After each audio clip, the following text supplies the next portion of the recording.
Oh, yes. As a martial arts fan, I was definitely looking forward to this one, and I am a happy camper. My name is Brandon Keith Avery, and this is just my opinion.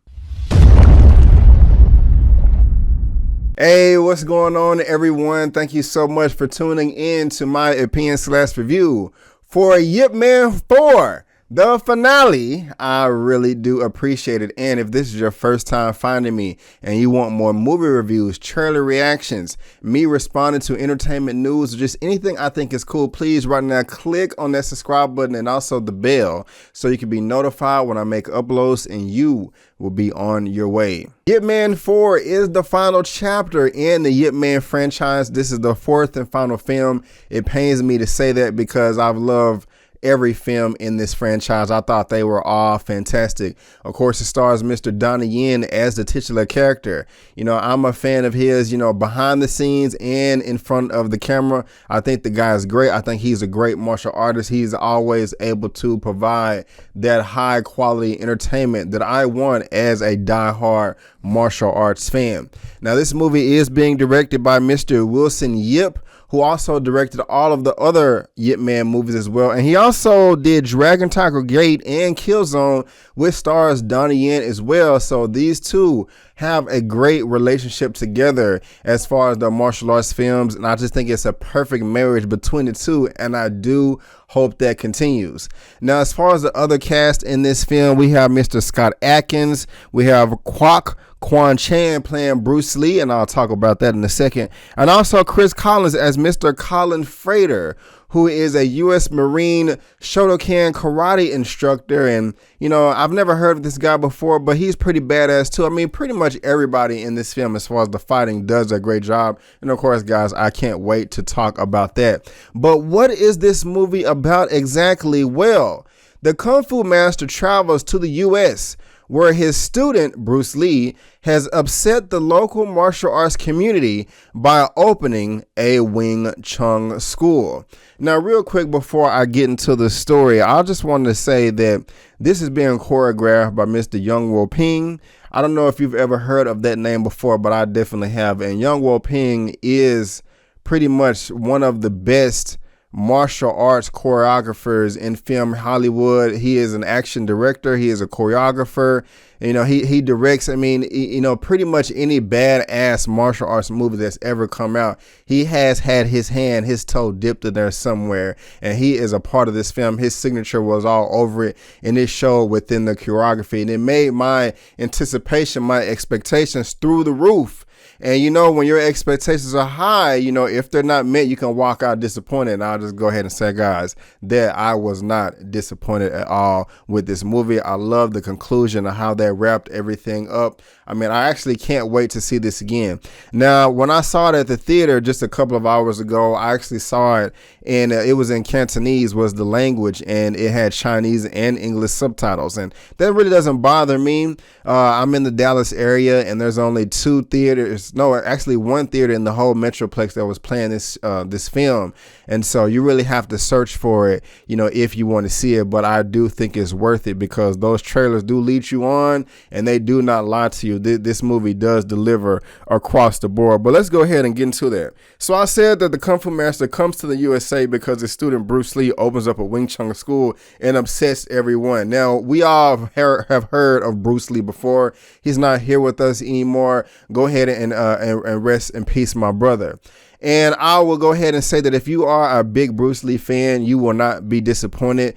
They showcased him very nice in this film. It wasn't just a brief cameo or a small role. He had a very important role to play in this film throughout the film, in the beginning, middle, and end. And it was very significant. It had a lot of substance, and it also has some nice Bruce Lee action in it as well. They dedicated one scene in particular to this character to show him kicking butt, and he did kick butt, and it was very entertaining. I was oohing and ahhing in my seat, just kind of getting like, oh yeah, ooh, Every time a punch connected or something, he kicked somebody in the face. He had all the mannerisms down. He had all the facial expressions. They even had him with, some nunchucks when him doing this thing. And it looked like Bruce Lee. The real life person, Kwok Kwang Chan, did a great job. So I just got to give you, 2 thumbs up right there. And they also kind of threw in some Easter eggs as far as dialogue is concerned, like with Enter the Dragon. I'm not just going to spoil it for you here. Go ahead and see the movie. But if you are a Bruce Lee fan, no worries. Put those words aside because they do show respect to Bruce Lee, and it is very entertaining. Now, as a diehard martial arts fan, and a lot of you are that's probably watching this, for the most part, when it comes to martial arts movies, some people go into it for the story, or they may appreciate the acting and all that. But me personally, me growing up, especially seeing all the Shaw Brothers martial arts action movies back in the day, of course, I wanted to see, a hard, heart-pumping action and all that good stuff. But I really didn't care for the story all the time or the acting, But in this film right here, a lot of the Chinese cast, they really do come through with the acting and giving some, very powerful performances and having to do with just their family, like a father-son relationship or a father-daughter relationship. And I just thought it was really compelling. Also, like within the story of how they dealt with racism, that is a real thing. And of course, as far as the timeline is concerned, this movie took place in the 1960s. I want to say 1964, to be exact. And in real life, when I was just talking about Bruce Lee, he really did come to the States and try to expand, his Wing Chun, his Jeet Kune Do, his Chinese martial arts. And that was kind of frowned upon. We saw a little bit of tidbits of that in the Dragon Bruce Lee story that came out in the early 90s, which I thought is, and I still think is a very entertaining film. And so this kind of just ties into that. And, we all know that racism, white supremacy does exist. It exists in real life, of course, and they have it in this movie. And I really do like the way they handled it and just kind of strengthened the relationship between the characters. So not only do you get nice action and you get a nice tribute to Bruce Lee, you also get a nice story and a good reason for Donnie Yen's character, Yip Man, the titular character, to come over to America. It's not just like, oh, I want to come to America to join Bruce Lee and teach martial arts. No. It's much more to it than that. And that's just something that I really did appreciate. Now, as far as the fighting is concerned, the choreography by Young Wo Ping, they do give you little tidbits in the beginning, and it is very intense and it's very engaging, and the sound effects and the sound design and the music that they use to complement it, it's really pulsating or whatever. As soon as they threw the first punch in this movie, I seriously, it was an Asian lady because it was a very mixed crowd next to me. It was like white people, Asian people, black people. That's what I love. Martial arts hits everybody. Like we both kind of did like this or whatever because we were just that much into it, and they just give you a little bit, they tease you or whatever. And as far as the action is concerned, you do have to be patient. The movie comes in at about an hour and 45 minutes, and I'm not gonna say that it's just non-stop action from beginning to end, and it's not. There are a few times to where they do focus on the story and the characters and the development of the whole picture, so you do have to be patient just a little bit. But at no point in time was I was like, oh my gosh, this is boring, please get back to the fighting. The fighting was the best part in this movie, hands down, but I was entertained by everything else that surrounded that, and because of that, it made the fighting that much, more entertaining. Like I said, that much more pulsating, and it just, that much more jaw-dropping, to where when you're a martial arts fan, you just like, oh, doing stuff like that because he caught him in the throat, kicked him in the nuts, or whatever. If you are a martial arts fan, you're going to have fun with this movie. And just with that being said, as far as the characters are concerned, I just kind of like the little subtle things that they did, like when Bruce Lee finally when Yip Man finally comes to San Francisco and he is going into the CBA, the Chinese Board of Associations. I don't know if that's a real thing or not, but when he's being introduced to the other masters, there's no fighting right now, but it's just intense. Everybody meet Master Yip Man. This is Feng Shui, Grand Master of the Tiger Claw, or so and so Master of Eagle Claw. This guy over here is Tai Chi Master, a diagram pole fighter, yada yada yada. And just the way that the camera is moving and just zooming in on their faces, with the sound effects, I'm like, my goodness gracious, they're just dropping names left and right, and this is as intense as they throwing bows. You know what I'm saying? And I mean, I don't know. I just have to give it to the director Wilson Yip for like crafting a scene that way or whatever. Because at this point, I'm like salivating, like, come on, man. I don't want to see somebody get punched in the face. And yeah, people do get punched in the face, and this is not just men either. You know, there's a woman in here. She comes and she throws down too with the men or whatever. And you know, when it comes to kung fu and things like that, you know, don't sleep on these women or whatever. I mean, she came through with the little phoenix side, whatever, and was hitting them points. I was just like, oh shit, yes. You know, and you know, she got beat up a little bit. I'm like, I'm screaming at the screen with her. Come on, my sister, get up! Don't give up now. Come on, you can do it. You know, like that's actually like what I was doing when I was watching. Like, cause y'all just don't know. I don't review many martial arts movies on this channel because they just don't come out. But like comic book adaptations and martial arts movies, that's my thing. And I think I like martial arts movies, you know, just a little bit more. But I do have some complaints, but it's not like a big deal. Like earlier when I said that, you know, the Chinese cast, they did really come through with the acting and the performances as well, especially the Tai Chi master with his daughter. It was one scene towards the end that spoke to me, you know, because he was like, you don't bow to these people, stand up. And, you know, it was a really heartwarming moment right there. They did a great job, the Chinese cast, but a lot of the white cast or whatever, I don't know what was going on. I mean, I don't know if it was just, you know, bad audio mixing with the dubbing or whatever, because it was mixed dub and sub. But just some of the, you know, just, I mean, I kind of like the corniness when it comes to martial arts. Like, you know, hey, you know, your style sucks. I want to challenge you. You know, come on. You know, I mean, that's what a lot of the stuff from decades ago was based on. But in this film, it was just like a little bit too on the nose, to where when you have one great scene where it's phenomenal acting and performances, but then you cut over to the next scene and it's like, your kung fu sucks. I want to fight you right now. Yeah, it's like, geez, Louise, like, I mean, just calm it down. Just calm it down. Or you just like, oh my God, our baby got beat up at school. Like, honey, come home. What are you going to do? These yellow, you know, it's just like, really, you know, like what's going on? You know, I just really wasn't feeling that. Now, as far as Scott Adkins is concerned as the villain of the film, his name is, he is a U.S., like one of the U.S. Marine commanders. His name is Barton Geddes.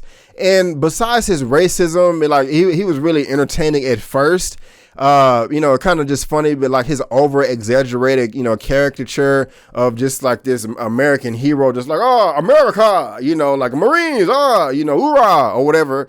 You know, I mean, it was funny at first because they were just kind of being silly, but then it was revealed that he was a blatant racist. So I was like, okay, screw you, dude, or whatever. But I mean, like, he's intense, and in real life, Scott Adkins can fight. You know what I'm saying? He can box. You know, he can take a punch. You know what I'm saying? And that's just like another thing. Like when it comes to the fighting, the choreography is just dope as hell. You know what I'm saying? It's really intricate, and you know, they really be getting in there and hitting these points and things like that.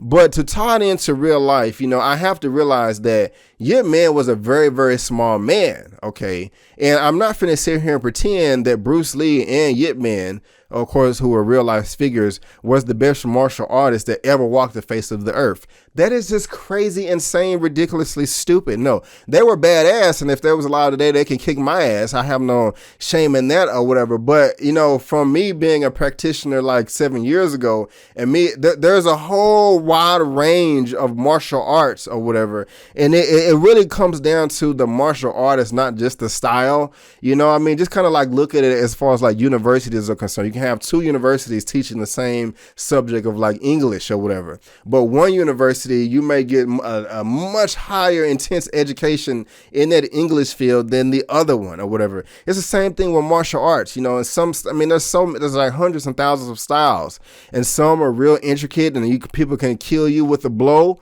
And some of it is extremely watered down. And there's levels of that in that film that maybe, I don't know, the average moviegoer or fan will be able to pick up. But somebody that's like really into this like myself, and I'm not trying to sound obnoxious, the diehard martial arts fans out there, you know, you will be able to grasp that. And so when you have Yip Man, a guy that probably barely, you know, broke 100 pounds versus Scott Adkins, you know, a big swole 6+ dude, over 200 pounds or whatever. I like the dynamic there or whatever, and the challenge that was created. And while Yip Man or whatever is kicking ass in this movie, he's not kicking every ass. I mean, there was a scene to where he was fighting the Tai Chi master or whatever, and the Tai Chi master was giving it to him or whatever. You know, it was intense or whatever. He really challenged him, and you know, and just like the style of Yip Man and Donnie Yen as he, as he's playing this character or whatever, he doesn't want to just like reveal all of his tricks and his trades, everything he has up his sleeve early on. You can tell just by the way the film is shot that he's measuring his opponent, that he's trying to see exactly, okay, how long are his arms? How long is his leg? How wide is his torso? How can I hit him here or there? How can I execute, this opponent, but not reveal every trick in the book that I have or whatever. And I was able to pick out those little things right there. And that's just something else that I really did appreciate, and all martial arts fans will. But another little gripe that I had towards the end of the film is kind of like the transition from the second and third act. I thought that was a little rushed. At one point in time, I was like, oh, I really don't like how this is playing out. Y'all need to kind of slow it down. I don't like how everything is tying up. But in the end, everything did iron out, and it was quite smooth. And I really did enjoy the ending and how everything concluded, and the tribute that they give to Bruce Lee and also to Yip Man. But guys, this is like a great film. I really did enjoy it. Just even from the martial arts alone and the choreography done by Mr. Yung Wo Ping, I thought it was phenomenal. Not the best movie in the world, not the best martial arts movie in the world, but if you are a martial arts fan, definitely, take some time to go see this movie. I think you will have a great time. If I had to rate Yip Man for the finale out of a 1 out of 10, I'm going to give it an 8.5 out of 10. Yes, an 8.5 out of 10. But guys, that is just my opinion. Are you looking forward to this film? Have you seen it already? Please, down in the comment section below, there's so many. I want you to list your top 3 favorite martial arts movies of all time. It can be released in the States, it can be released overseas, it doesn't matter. List your top 3 best martial arts films of all time. I'm gonna go ahead and list one. One of mine is The Buddhist Fist. I don't know if y'all have ever heard of that before, but it's freaking badass. Thank you so much for tuning in. If you liked the video, please go ahead and give me the thumbs up. Also, please subscribe to the channel. Just click on that subscribe button. I'm at 17.5 thousand subscribers right now. So guys, thank you very much, but I know that's still very small in the YouTube game. And so please help me reach 20,000 subscribers, because it would be great to have 20,000 subscribers in the new year, starting out the new decade 2020 with 20,000 subscribers. You can also look me up on social media, Facebook, Instagram, and Twitter. All that good stuff is right there at the bottom of your screen. And you also have links in the description box, in the pinned comments. Also, I just also got to give it to Chris Collins, who played Colin Frater doing the Shotokan karate. I loved all that. I forgot to talk about him a little bit more, but he was badass. I love that as well. But guys, again, I just want to thank you so much for tuning in. And before you go, don't forget to always chase your dreams, because I'm chasing mine. My name is Brandon Keith Avery, and that's just my opinion. Peace.